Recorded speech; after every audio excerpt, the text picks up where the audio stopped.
Hi everyone, it's Fresh Week. It's Fresh Week, it's Fresh You. You're losing weight, you're making more money, you're doing all the shit that you're supposed to do as an adult. But that doesn't matter because right now we're going to talk about other adult things, which is real estate, everyone's favorite subject matter that they like to listen to uneducated people talk about. But let me give you a little bit of insight because what's happening in the real estate market right now is that it is slowing down, right? And it's happened really quickly. Like inside of 90 days, you've seen an abrupt shift in the market. It's not a buyer's market yet, but it's also not far off from being a buyer's market. Now, I think that that will correct itself a little bit in the coming future, but who knows? You know, TBD, I'm not a fortune teller. But if we look at it right here, right now, sort of real time, what's the market looking like? And you go, okay, it's a bit more of a hell of a lot more of a buyer's market than it was 6 months ago. Okay, well, what's the good news in that? Because everyone's looking at the bad news and they're going, well, rates are up, so how, it's more expensive to buy a house. Yes, right? But it's not all doom and gloom. So here's the deal. If you could afford to buy a house right now, I would still do it. Because the simple play, and someone else was telling me this over the weekend, I'm like, yeah, you're absolutely right. Oh, it was my buddy John, and he was just like, look, just buy something when you can buy something. I'm like, yeah, that's absolutely right. Like it always works out in the long run. So if you can buy something, you can afford the payment right now, you buy it, you wait till the rates drop, and then you refinance the house and you get a lower interest rate. But you're buying something at a more favorable time. So here's some of the good news of being able to buy something right now. You've got more inventory and options. So a lot more houses are on the market right now. And that was something that's really plagued us over the last couple of years is because everyone was buying, buying, buying. There was no inventory. I mean, there was a depressingly low amount of inventory. So you're like, well, there's 6 houses to choose from and 100 people want them. So not only are you competing against everyone else, you're competing everyone else for houses that you're not even that particularly stoked on because there's no inventory. Right now, there's a lot more inventory. So you have I mean, we looked at great houses last week when I was looking with a local client. I was like, boy, there's a lot of good houses out here. So that's good news. The other thing is the ability to make contingent offers has begun to open up again. What do I mean by that? Well, a contingent offer would be, hey, in order to buy, we're making an offer on your house, but in order to close on your house, I have to sell my house, right? So basically, I've got to sell my house, get the cash from that to then use for the down payment and everything associated with buying your house, aka us buying your house is contingent on us selling our existing house. That, 6 months ago, I would have told someone, just don't waste your time, man. Like, this is just a waste of time for all of us. Let's not go through this. Right now, completely feasible to do that. It's still not totally acceptable, and it's going to work against you. Don't get me wrong. It's like, you just put a big, negative in your offers corner, but it's like, it's not a death blow anymore like it would have been. Next thing is escalation clauses. The fact that you don't have to do them anymore. And that was another common thing 6 months ago is that, everyone's just so desperate for housing. They're doing these escalation clauses to say, well, if you get another offer, then that immediately makes our offer higher. And it basically just keeps raising the price of your offer up until you hit your maximum. And if it goes beyond that, then you drop out.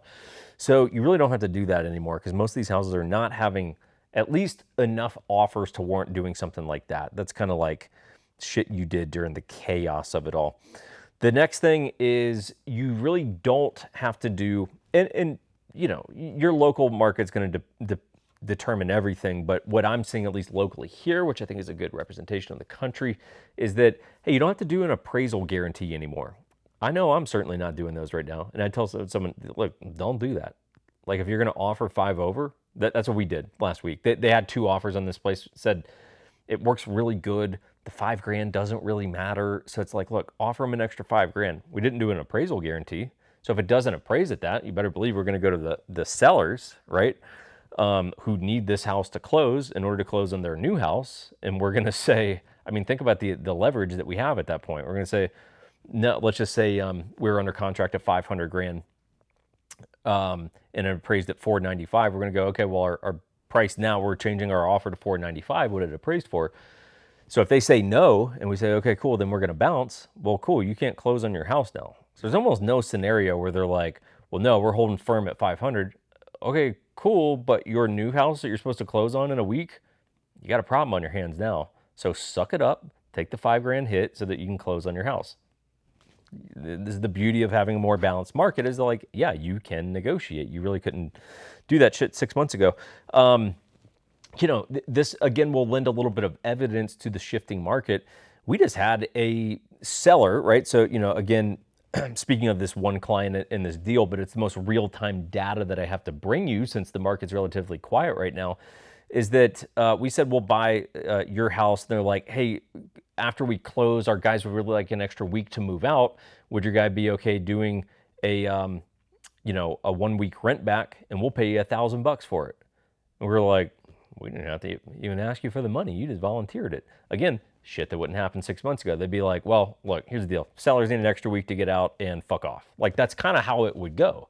They would just say, well, here's what we're going to do. And we know you're going to agree to it because you're desperate as a buyer like every other buyer right now.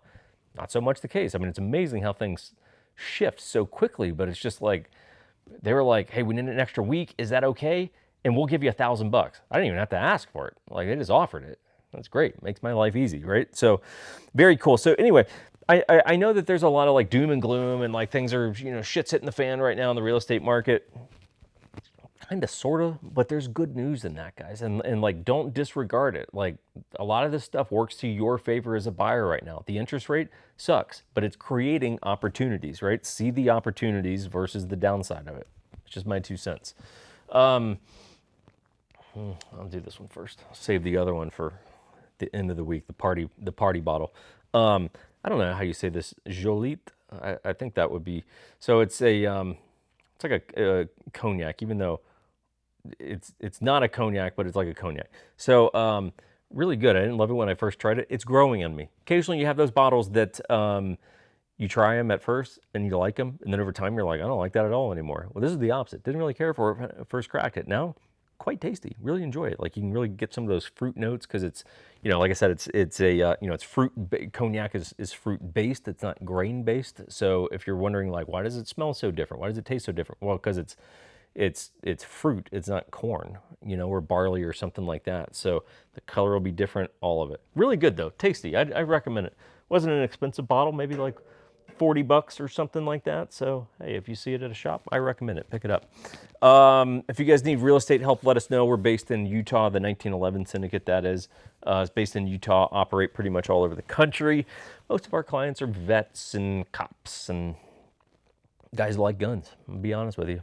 Most of our clients are guys who like guns. So if you dislike guns, we're probably not the company for you. Not because we won't do it, just because, well, you're going to be around guns. There's going to be guns in the truck as we're driving around, look at houses. So take that for whatever you want. And there might be a dog in the truck too. He's frequently with us and he stays in the truck and he guards the guns and the truck while we look at the house.